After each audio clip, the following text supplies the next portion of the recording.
Hi my people, how are you guys doing? Benshi mwagumiye muvuga mumbaza ikigega ni hehe hameze gute, so I'm going kubereka ikigega n'ahantu ha Payesh bashize hamwe ibintu made in Burundi, 100% made in Burundi. Rero bya bintu wamurondera mukabura muze ndabereka ingene Burundi dutunze, hari amavuta, hari amapave, hari impuzu, hari ubuki, byose bikorerwa ngaho iwacu. Mugabo mugiye mu alimentation mugasha mugura ivyo hanze gusa, hama ngo murakunda Burundi. So let me show you ahariho, hama ntimuzosubira kuzimira, muzoze muragenda kurondera ibintu vyakorewe mu Burundi mugabo mubironderera muri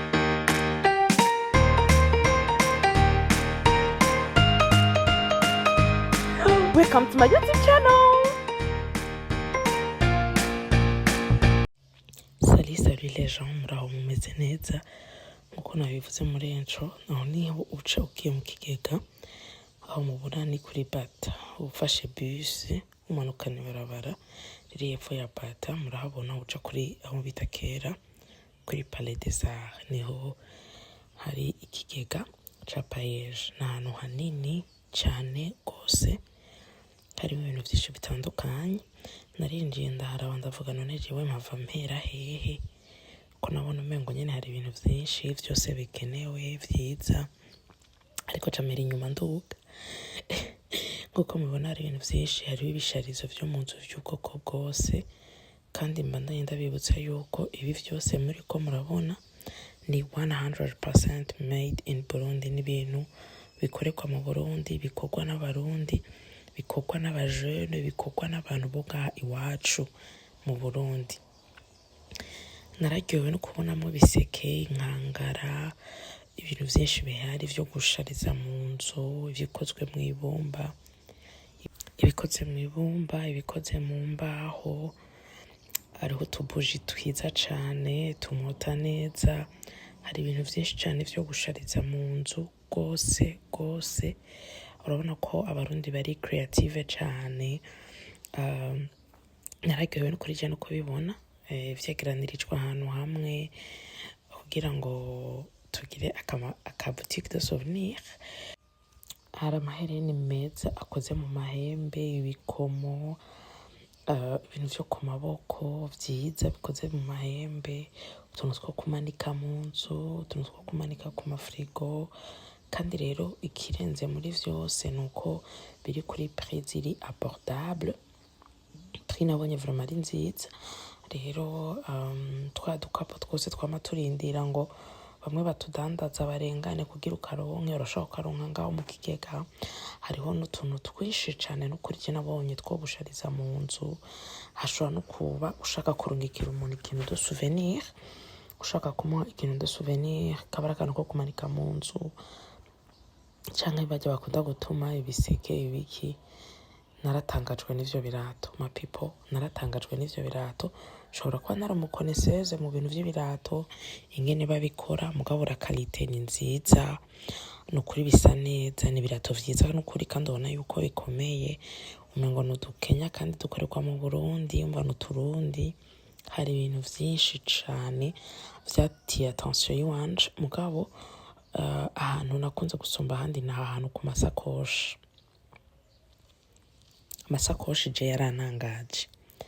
Aya masakoshi yaranangaje muri sense yuko asa neza, afite texture nziza, arasa neza, arabereye. Utwo dusakoshi tw'abadamu turi kuri prix ntoyi, muzogende muturabe, ni twiza dukoze neza. Ntiwomenya yuko ari udukorano two ngaho iwacu, ariko uturavye umengo no kantu nyene wakuye muri magaza, uraterura urazana, mugabo n'udukorano n'utwo bakora ngaha.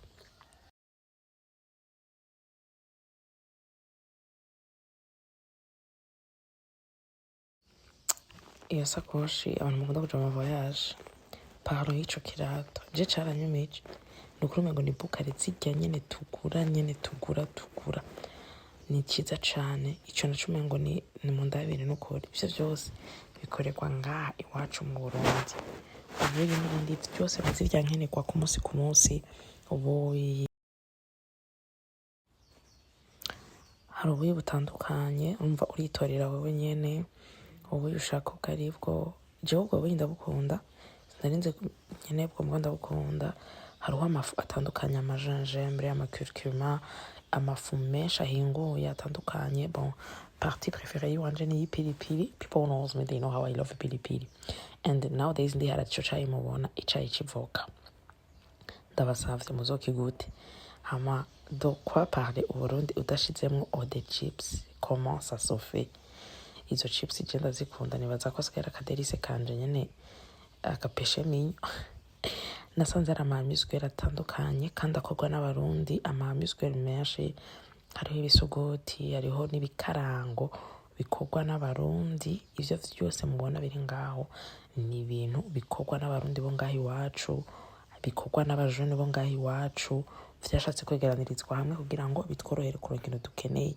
Hariho n'amachips menshi atandukanye. Je narumiwe, surtout n'amapopcorn. Narumiwe kuko ni ibintu nahora nibaza ko mbonye mu magazin ari vy'ahandi. Yo peanut butter nagiye ndayiguze ko it's a delice. Nukuri va gute tuza kuminuza ivya indi vyose dufata ngo n'imiti y'ikirundi, imisorosoro n'ibindi. Beka twavuga Burundi tutavuze mwabona agasara bwayi canke ni jus ya bwayi, ntavyo nzi.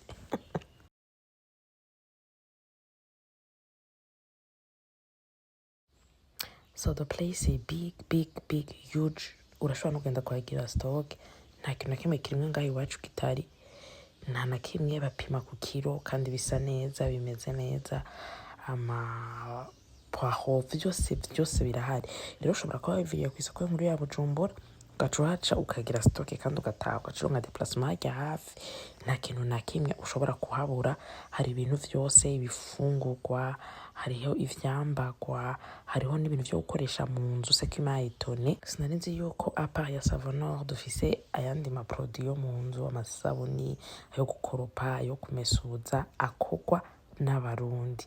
Comment twovuga ibintu hygiénique tutavuze seka nawe.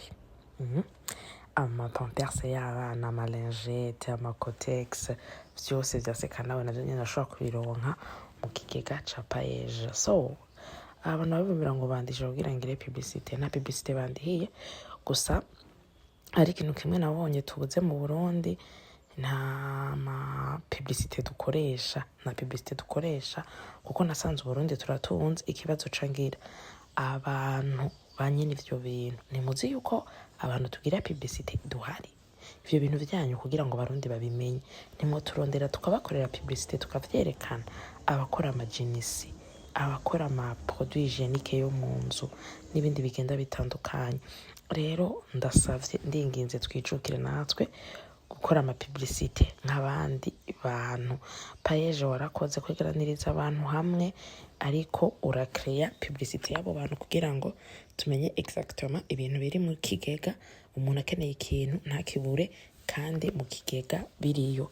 Thank you for watching. Hanyuma noja hembwira.